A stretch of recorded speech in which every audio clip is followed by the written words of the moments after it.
हमारे साथ आज जुड़े हैं महमूद प्राचा सर, जो कि एक जाने माने एडवोकेट है और नेशनल कन्वीनर है सेफ कॉन्स्टिट्यूशन ऑर्गेनाइजेशन के। और इसके साथ हमारे साथ जुड़े हैं आशुतोष बोध जी, जो कि लॉ फैकल्टी दिल्ली यूनिवर्सिटी के स्टूडेंट हैं और भीम आर्मी स्टूडेंट फेडरेशन के प्रेसिडेंट हैं। आज का एपिसोड होगा casteism in judiciary, casteism in the justice system को डिस्कस करने के लिए। तो चलिए आज के एपिसोड शुरू करते हैं। तो मेरा पहला सवाल आप दोनों से यही रहेगा कि सर, जो मेजर्स जो जस्टिस सिस्टम लेते हैं इम्प्लीमेंट करने के लिए कास्ट बेस्ड डिस्क्रिमिनेशन, क्या इसके ऊपर कोई ऐसा स्पेसिफिक मेजर लिया गया आज तक जस्टिस सिस्टम में, apart from the fact that SC/ST atrocities act है? इसके अलावा क्या स्पेसिफिक कोई मेजर लिया गया मार्जिनलाइज कम्युनिटीज़ को फोकस में रखते हुए? इसमें तो सबसे महत्वपूर्ण बात यह है कि क्या जुडिशरी में, यानी कि जजेस जितने भी हमारे हैं, उसमें कोई भी ऐसा मैकेनिज़्म है कि जिससे पार्टिसिपेशन या रिप्रेजेंटेशन शेड्यूल कास्ट और शेड्यूल ट्राइब कम्युनिटी की बन पाए। तो ऐसा बिल्कुल भी नहीं है हायर जुडिशरी में, हाई कोर्ट और सुप्रीम कोर्ट में। हाँ, जो सबऑर्डिनेट जुडिशरी है, जो सेशन जज हैं और उनसे नीचे मैजिस्ट्रेट्स और सिविल जजेस हैं, उसमें रिजर्वेशन ज़रूर है, मगर वो भी पूरी तरीके से इम्प्लीमेंट नहीं होती। वो सीट्स खाली ही रहती हैं ज़्यादातर। तो ये, अगर ये सीधा सवाल आपके जो टॉपिक है उसका, मैं ये दूंगा। और जहाँ तक ये इंश्योर करने के लिए कि जो शेड्यूल कास्ट कम्युनिटी के लिए, शेड्यूल ट्राइब कम्युनिटी के लिए जस्टिस इंश्योर करने के लिए कोई दूसरे मेजर्स हैं, तो आपने इतना जो बताया, शेड्यूल कास्ट और schedule tribe prevention of atrocities act जो है वो तो है। उसके अलावा कोई ख़ास ऐसा मेजर नहीं है। ये तो पार्लियामेंट ने कानून बनाया, लेकिन जुडिशरी के अंदर सिर्फ एक एस्पेक्ट ऐसा है जो लीगल एड सर्विसेज शुरू हुई है, जिससे शायद अगर कोई बहुत मेहनत करे, शेड्यूल ट्राइब कम्युनिटी का व्यक्ति नहीं बल्कि किसी भी मार्जिनलाइज सेक्शन का व्यक्ति, तो उसको शायद थोड़ा बहुत फ़ायदा मिल जाए। लेकिन प्रैक्टिकली कोई इफ़ेक्टिव और काम आने वाला कोई फ़ायदा, जहाँ तक मेरा एक्सपीरियंस है, उसमें ज़्यादा नज़र नहीं आता। क्योंकि सबसे इम्पॉर्टेंट बात किसी भी इंस्टीट्यूशन में, किसी भी सिस्टम को बनाने में होती है, जो उसको गवर्न करते हैं या उसमें जो ड्राइविंग सीट पे होते हैं, उसमें कितनी रिप्रेजेंटेशन है, और रिप्रेजेंटेशन से भी ज़्यादा कितना जो लोग मार्जिनलाइज सेक्शन से आके, जैसे जुडिशरी है उसमें जजेस बन गए हैं या बन भी गए, तो क्या कितना वो फ्री हैंड से या आज़ादी से अपने आप के ऊपर निर्भर करके, बिना किसी डर के या बिना किसी साइकोलॉजिकल प्रेशर के, कितना इंसाफ और न्याय कर पाते हैं। बाकी अच्छे बुरे जजेस तो सभी कम्युनिटी में होते हैं। जो अच्छे जज होते हैं वो किसी भी कम्युनिटी के हों, वो न्याय करने की कोशिश करते हैं। और जो अच्छे नहीं होते किसी भी जगह पे, चाहे वो जुडिशरी हो या पॉलिटिक्स हो, पार्लियामेंट हो या ब्यूरोक्रेसी हो या कोई भी जगह हो, बिजनेस हो, जो मानसिकता जिनकी अच्छी नहीं होती, बायस्ड मानसिकता होती है या लालची मानसिकता होती है या इनइक्वालिटी को मानने वाली मानसिकता होती है, वो हर जगह ख़राब काम ही करते हैं। लेकिन जुडिशरी में ख़ास तौर पे रिप्रेजेंटेशन होना, और रिप्रेजेंटेशन वो जो इफ़ेक्टिवली अपने लोगों का ईमानदारी से काम कर सके, या सीधे शब्दों में कहा जाए तो सबको न्याय देने की ताकत रख सके, ऐसे जजेस मुझे बहुत अफसोस के साथ कहना पड़ रहा है मार्जिनलाइज्ड सेक्शन से बहुत रेयरली होते हैं। बहुत रेयरली मतलब लाखों में एक आध। अब जब रिप्रेजेंटेशन के ऊपर बात आई है, तो मैं अपने ऑडियंस को ये भी बता दूं कि हाल ही में एक रिसर्च पब्लिश हुआ था, जिसके हिसाब से 75%, more than 75% of supreme court जजेस are from the general category. तो अगर इसी चीज़ की बात की जाए, रिप्रेजेंटेशन अगर देखने जाए, तो मार्जिनलाइज कम्युनिटीज़ का सुप्रीम कोर्ट में जजेस में बिल्कुल कम मात्रा में है। शेड्यूल ट्राइब्स के लिए तो बिल्कुल नहीं है। कोई आज तक हमने आदिवासी जज को सुप्रीम कोर्ट में शायद देखा नहीं होगा।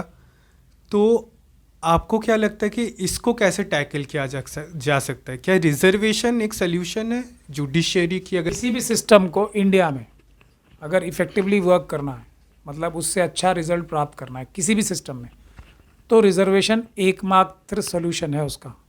जहाँ भी रिजर्वेशन ज़्यादा से ज़्यादा होगी, वो इंस्टीट्यूशन या वो संगठन या वो ऑर्गेनाइजेशन उतना ही बेहतर काम करेगा।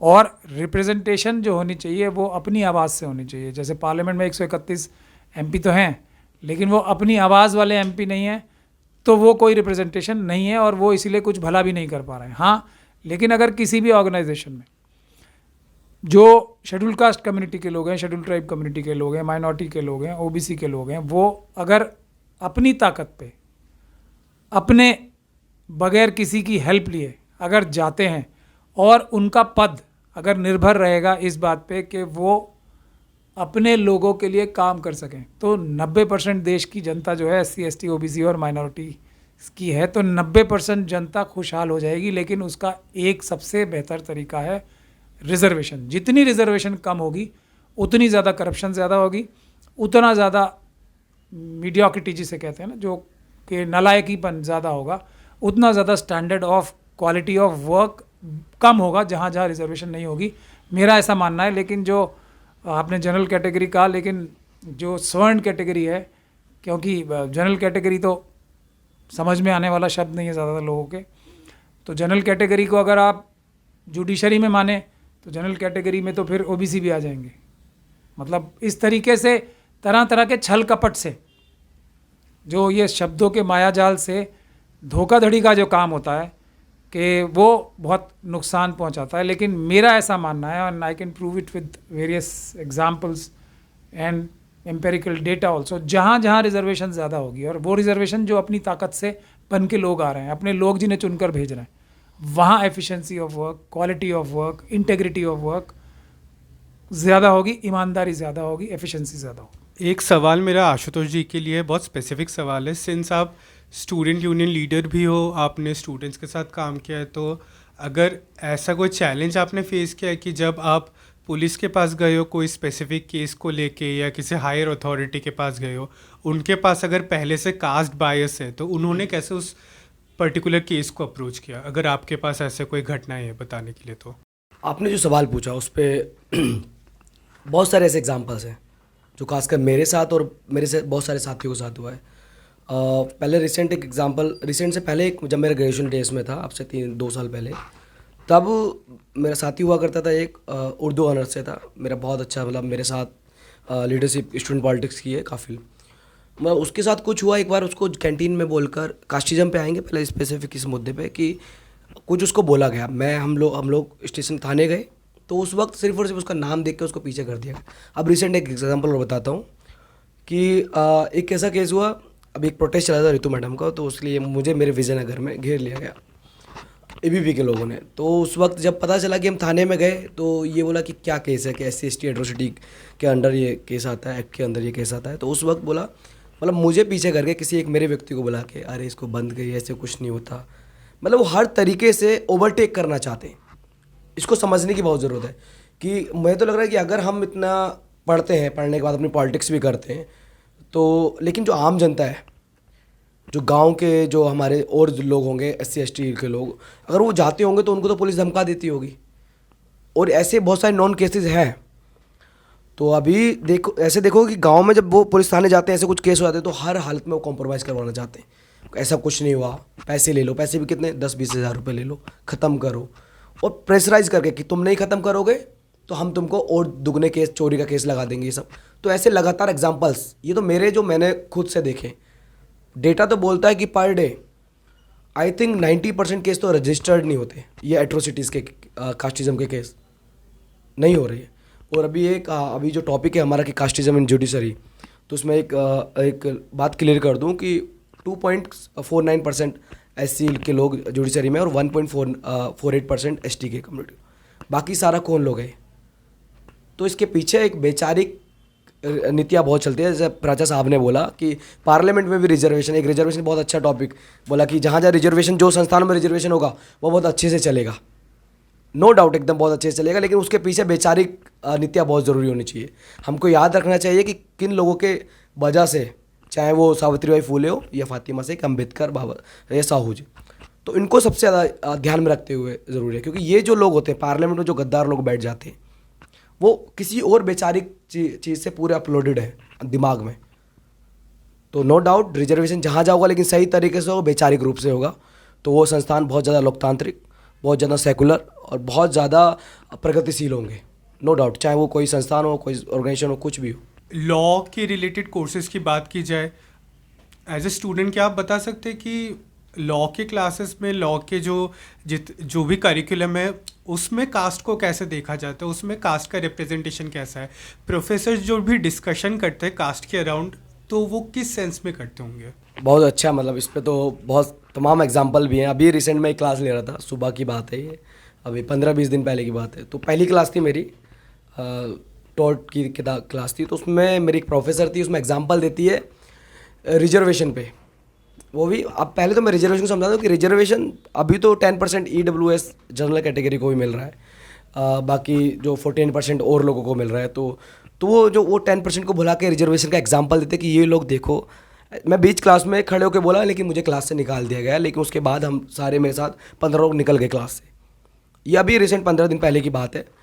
तो ये हर संस्थान में, चाहे वो लॉ का हो, इवन ग्रेजुएशन डेज का हो, तो सबसे पहले हमारे प्रोफेसर जो एग्जाम्पल देंगे वो रिजर्वेशन पे देते हैं। स्टूडेंट्स भी वही सीखते हैं कि क्योंकि 12th क्लास से कोई स्टूडेंट्स निकल के आ रहा है या ग्रेजुएशन के बाद स्टूडेंट निकल कर आ रहा है, जैसे उसको प्रोफेसर पढ़ाएंगे। आजकल तो यूनिवर्सिटी का ये हाल हो गया है कि जितने वाइस चांसलर देख लो सेंट्रल यूनिवर्सिटीज़ के, जितने प्रोफेसर देख लो, सब एक विशेष आइडियोलॉजी से आ रहे हैं। तो एक तरीके से रिजर्वेशन को स्टूडेंट्स के दिमाग में गलत ठहरा देना। मुझे तो लगता है कि इन संस्थानों में रिजर्वेशन की स्पेशली क्लासेस होनी चाहिए कि क्यों, कैसे और कहाँ कैसे रिजर्वेशन मिला है, क्या इसके पीछे इतिहास है। मेरा जहाँ तक पर्सनल एक्सपीरियंस है, जो ये सो कॉल्ड सवर्ण कम्युनिटी है, उससे हटकर आते हैं वो ज़्यादा टैलेंटेड होते हैं हमेशा। मतलब बाय डिफ़ॉल्ट ज़्यादा टैलेंटेड होते हैं, बाय डिफ़ॉल्ट ज़्यादा समझदार होते हैं, और बाय डिफ़ॉल्ट ज़्यादा इंसाफ करने वाले होते हैं, बाय डिफ़ॉल्ट। और ये फैक्ट है, कई लोगों को इसमें बहुत सा अजीब सा लगता है, लेकिन ये तथ्य है, सच्चाई है। और ये तथ्य और सच्चाई एकदम विजिबल ना होने की वजह यह है कि अपॉर्चुनिटी नहीं मिलती है। और कौन व्यक्ति लाइफ में कितना डिस्टेंस कवर करता है, उससे उसकी एफिशिएंसी, इंटेलिजेंस और बराबरी करने की क्षमता जाहिर होती है। एक वैसा व्यक्ति है जिसे सिर्फ थोड़े चंद कदम चल के एक लेवल पे बड़ी नौकरी भी मिल जाएगी, एक लेवल पे बड़ा सब कुछ आराम से मिल जाएगा, उसे मैं ज़्यादा समझदार नहीं मानता। क्योंकि उसके तो घर में रोज़ उसी टॉपिक पे बात हो रही होगी, उसी टॉपिक का उसको बाय डिफ़ॉल्ट बहुत सारी चीज़ें समझ में आती होंगी, और वो जितना उसने बचपन से लेके और बड़े होने तक चीज़ें घर में सुनी हैं, वो करके ही वो अपने आप को बहुत बड़ा विद्वान दिखा सकता है। क्यों? क्योंकि जो दूसरे लोग हैं, उनके माँ बाप या तो सफाई कर्मचारी होंगे, उनके माँ बाप या तो डेली कर्मचारी होंगे, कोई मजदूर होंगे, उनके घर में क्या डिस्कशन हो रही होगी। वो अगर चल के कोई थ्रेशोल्ड क्रॉस करता है, तो वो व्यक्ति जो कि थ्रेशोल्ड ऑलरेडी क्रॉस्ड है बचपन से, उसके बराबर तक पहुंचता है, तो उससे कम से कम 10-20 गुना ज़्यादा हर फील्ड में ज़्यादा समझदार, ताकतवर और न्याय करने वाला होगा। क्योंकि उसके साथ खुद जुल्म और ज़्यादती बचपन से होती है, तो वो ऐसे व्यक्ति कम आगे लोगों के साथ जुल्म और ज़्यादती करते हैं। हाँ, अपवाद सब जगह होते हैं, ऐसा मैं नहीं कहता हूँ, लेकिन अगर नॉर्म देखा जाए तो इस चीज़ को हमें भूलना नहीं चाहिए। और जो ये दिन रात रिजर्वेशन के ख़िलाफ़ बोला जाता है, बाकायदा एक माहौल क्रिएट किया जाता है, ये उसी तरह का झूठ और मिथ्या है जैसी बाकी सारी झूठ और मिथ्या टेलीविज़न के माध्यम से, सोशल मीडिया के माध्यम से फैलाई जाती है। सच्चाई उसकी 100% या डायरेक्टली ऑपोजिट होती है। ये एक अहम और इम्पॉर्टेंट मैसेज है जो मैं आज के इस पॉडकास्ट के ज़रिए देना चाहता हूँ। जो भी SC ST OBC और माइनॉरिटी के व्यक्ति होंगे, वो बाय पैदाइश, बाय डिफ़ॉल्ट पैदा होने से ही ज़्यादा अक्लमंद, समझदार, कैपेबल और इंसाफ करने वाले पैदा ही होते हैं।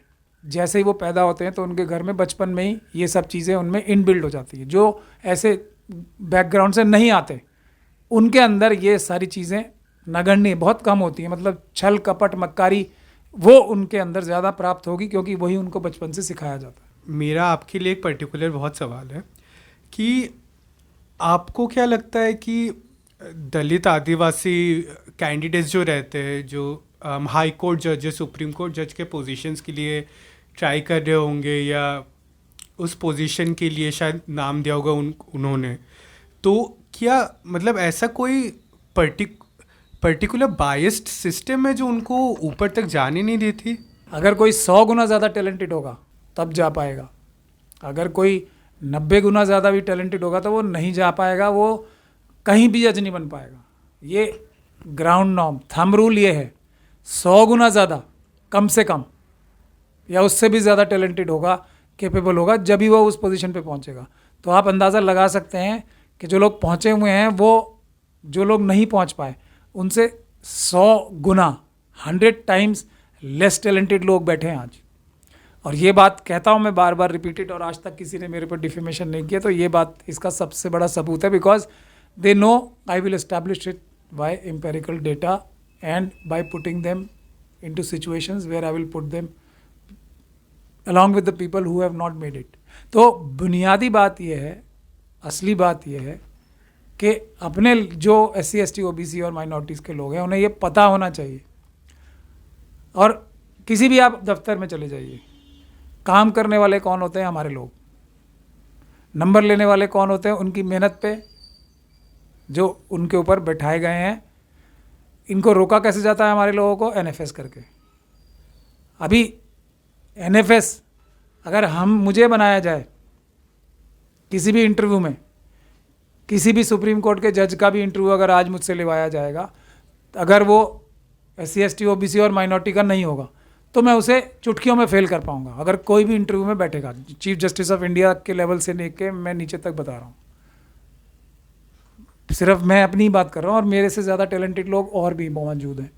हम उन्हें चुटकियों में फेल कर देंगे, क्योंकि उनको वो ज़िंदगी की बेसिक जो स्ट्रीट स्मार्टनेस होती है वो नहीं होती है। जो बेसिक दुविधाएं, परेशानियां झेल के हमारे लोग ऊपर आते हैं, वो उनके अंदर जो इंट्रिंसिक इंटेलिजेंस होती है ना, वो होती ही नहीं है।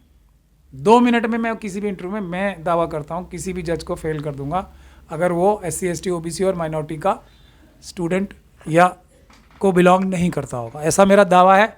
अगर कोई इसको नकारना चाहता है तो he is most welcome to try me. मेरा आज के एपिसोड के लिए आखिरी सवाल ये होगा कि हम अगर एक पर्टिकुलर फैक्ट के बारे में पहले मैं बताना चाहूँगा कि हमारे कास्ट सेंसस तो दूर की बात है, नेशनल सेंसस ही नहीं हुआ है अभी तक, 2011 में लास्ट हुआ था, तो उसके हिसाब से 24% ऑफ द पॉपुलेशन दलित और आदिवासी से है। बट फिर भी अगर अंडर ट्रायल्स की बात की जाए तो more than 34% of under trials are from that particular category. तो इसमें तो जस्टिस सिस्टम में पुलिस का हाथ सबसे पहले आता है। तो पुलिस में जो ऑलरेडी प्रेजुडिस प्रेजेंट है, बायस प्रेजेंट है, तो उसको कैसे टैकल किया जा सकता है? ये तो जो हमारा बायस सिस्टम है उसके जो एम्पेरिकल डेटाज निकाल के NHRC के हों, शेड्यूल कास्ट कम्युनिटी के हों, या सुप्रीम कोर्ट की बहुत सारी जजमेंट्स हैं, वो ये बात कहती हैं कि पुलिस स्टेशन में कोई शेड्यूल कास्ट शेड्यूल ट्राइब का व्यक्ति अगर चला जाता है तो ये एक तरह का मिरेकल होता है। मतलब उसके साथ कितना भी बड़ा अन्याय अत्याचार हो गया हो कि वो चला ही जाएगा पुलिस स्टेशन। और पुलिस स्टेशन में जाने के बाद उसका क्या असर होगा? दिल्ली यूनिवर्सिटी में अभी आशुतोष जी ने आपको बताया, ये दिल्ली यूनिवर्सिटी के कोई आम छात्र नहीं है, ये बहुत ही बहादुर, हिम्मती और समझदार छात्र हैं। जब इनके सामने बैठा व्यक्ति जो इंटेलेक्चुअल लेवल पे इनसे 100 गुना कम होगा कम से कम, वो ऐसा बिहेवियर कर सकता है, तो आप समझ सकते हो कि बाकी लोगों के साथ क्या होगा। तो इसका सिस्टम का तरीका यही है कि SC ST एक्ट जो है, सिर्फ मैं ये बता रहा हूँ, अगर वही ईमानदारी से इम्प्लीमेंट हो जाए तो काफ़ी समस्याओं का समाधान हो जाएगा। लेकिन वो इम्प्लीमेंट होगा क्यों नहीं? क्योंकि मैं जो बार बार एग्जांपल देता हूँ कि हम जो बाबा साहब डॉक्टर भीमराव अंबेडकर चाहते थे पूना पैक्ट से पहले, वही सही समाधान था, वही डेमोक्रेसी होती है, रिप्रेजेंटेटिव डेमोक्रेसी जो होती है, जो कम्युनल अवार्ड था या जो 2 वोट देने का अधिकार था, वो समाधान था। वहीं धोखाधड़ी करके इसको हमेशा के लिए इंसाफ और बराबरी को क्रश कर दिया गया बड़े लेवल पे। लेकिन जो आज सिस्टम अवेलेबल है उसमें रिजर्वेशन ही सेकंड बेस्ट है। और वो रिजर्वेशन ऐसा होना चाहिए जैसा जजेस का वो होता है ना, कि एक बार जो जज बन गया शेड्यूल कास्ट शेड्यूल ट्राइब का व्यक्ति, तो कम से कम वो हटाया नहीं जा सकता, और उसका ऑटोमेटिक, ये मैं आपको जो सेकंड बेस्ट ऑप्शन है वही दे सकते हैं ना इस हालात में तो। और जो एक बार बन गया उसका टाइम पे प्रमोशन होना है इतने साल के बाद। दुनिया में कोई ताकत उसको हटा नहीं सकती जब तक कि वो रिटायर नहीं हो जाए। ये एक ऐसे तरीके हैं जो कि नॉर्मल नहीं है, लेकिन इसके अलावा कोई रास्ता भी नहीं है, क्योंकि ना नज़र आने वाला सिस्टम, बायसनेस से जो सिस्टम में कूट कूट के भरी हुई है, जो दिन रात ये बताती है कि रिजर्वेशन का मतलब ही होता है मीडियोक्रिटी। किसने कहा है ये? क्यों कहा है ये? जबकि हालात ये हैं कि 90% से ज़्यादा जो इम्पॉर्टेंट पोस्ट हैं उस पर सो कॉल टैलेंटेड लोग बैठे हैं ना, और भारत का हाल क्या है? हमें हर एक ह्यूमन इंडाइस पे ये टैलेंटेड लोग नहीं हैं। भारत की ताकत इतनी ज़्यादा है, समझिए आप बात को, भारत की ताकत इतनी ज़्यादा है, भारत के रिसोर्सेज इतने ज़्यादा हैं, भारत की पॉपुलेशन इतनी मजबूत है, लेकिन ये जो 10% से कम लोग 90% से ज़्यादा जगहों पे बैठे हैं, ये इतने ज़्यादा, जैसा मैं बार बार आपको कह रहा हूँ ना, 100% ज़्यादा डफर होते हैं ये। तो ये इतने ज़्यादा डफर हैं कि इतनी अच्छी मजबूत कंट्री को भी ये ह्यूमन इंडाइस पे या किसी भी मापदंड पे अगर आप तोलोगे तो ये यहाँ ले आए। क्यों? क्योंकि 90% लोग देश नहीं चला पा रहे, ये 10% चला रहे हैं, और इनका तो test of the pudding is in eating, इनकी तो हैसियत, औकात और सामर्थ्य ही इतना है, जितना वो कर पा रहे हैं। इतनी अच्छी चीज़ को भी वो इतना ही कर सकते हैं, मतलब ख़राब ही कर सकते हैं, अच्छा कर ही नहीं सकते। इससे अच्छा मैं आपको क्या एग्जांपल दूँ? तो बुनियादी बात यह है, पुलिस और हमारे देश में एक चीज़ जो मिशन सेफ कॉन्स्टिट्यूशन ख़ास तौर पे बहुत मजबूत तरीके से उठा रही है और इसको एक आंदोलन बना रही है कि सरकारी अधिकारी हों, चीफ जस्टिस ऑफ इंडिया हों, जजेस हों, प्राइम मिनिस्टर हों, एमपी हों, एमएलए हों, आईएएस ऑफिसर हों, पुलिस के अधिकारी हों, आईपीएस अधिकारी या दूसरे अधिकारी, ये सब जनता के नौकर हैं। ये नौकर और मालिक का रिश्ता जो जितना ज़्यादा पॉपुलराइज होगा, ये नौकर हैं, नौकरों को नौकरों की तरह बिहेव करना चाहिए। हम उन्हें इज्जत देते हैं, इसका ये मतलब नहीं है कि वो हमारे नौकर नहीं रहे। तो जितना ये चीज़ मजबूत होगी उतना ही मैं समझता हूँ पुलिस का रवैया काम करने का बेटर होगा। यही एक सोल्यूशन नज़र आता है, लेकिन अल्टीमेट सोल्यूशन तो वही है जो बाबा साहब डॉक्टर भीमराव अम्बेडकर का ओरिजिनल सोल्यूशन था, कम्युनल अवार्ड का और रिप्रेजेंटेटिव डेमोक्रेसी का, अनअडल्ट्रेटेड और अनकॉम्प्रोमाइज्ड। जैसे कि अभी पुलिस की बात की, इसमें एक है कि पुलिस जो स्टेट का टूल होता है, मतलब जो स्टेट बोलेगा वो पुलिस करेगा। तो इसमें एक बात तो क्लियर है कि स्टेट की पावर किसके हाथों में है। सीधा सीधा है कि उन लोगों के हाथ में, जैसे महमूद प्राचा साहब ने कहा कि इस चीज़ पे मैं मतलब इनकी बातों को बहुत अच्छे से सुन रहा था कि जो डेमोक्रेसी है, लोकतंत्र, उसका सबसे मुख्य स्तंभ होता है जुडिशरी। अब पुलिस पे आइएगा तो ये सरकार और पुलिस का किस तरीके का रिलेशन है इस पर बताता है। दूसरा कि कौन लोग, कितने परसेंट लोगों पर राज कर रहे हैं, कि 10% वो लोग 90% की जो आबादी है उन पर राज करें, उनके रिसोर्सेज को अपने हाथ में कब्जा किए हुए हैं। तो सबसे इम्पोर्टेंट तो ये रहेगा कि पहले इक्वल डिस्ट्रीब्यूशन ऑफ रिसोर्सेज हो, और जो प्राचा साहब ने कहा कि अंबेडकर का जो आइडिया था रिप्रेजेंटेटिव डेमोक्रेसी, उसके सही तरीके से उसमें मतलब क्या बोलते इम्प्लीमेंटेशन हो, तो ये सब होना बहुत ज़रूरी है। तभी पुलिस, स्टेट और सब लोग एक साथ काम कर पाएंगे। उसके लिए प्राचा साहब जैसे वकील या ऐसे कुछ संस्थानों का होना ज़रूरी है, और हमारे जैसे स्टूडेंट्स का होना ज़रूरी है। बहुत अच्छा डिस्कशन रहा, मुझको तो सीखने के लिए बहुत कुछ मिला, एंड आई होप हमारे लिसनर्स को भी सीखने को मौका मिलेगा इससे। मैं फिर से आप सभी को धन्यवाद देना चाहता हूँ आज हमारे साथ जुड़ने के लिए। Thank you so much sir.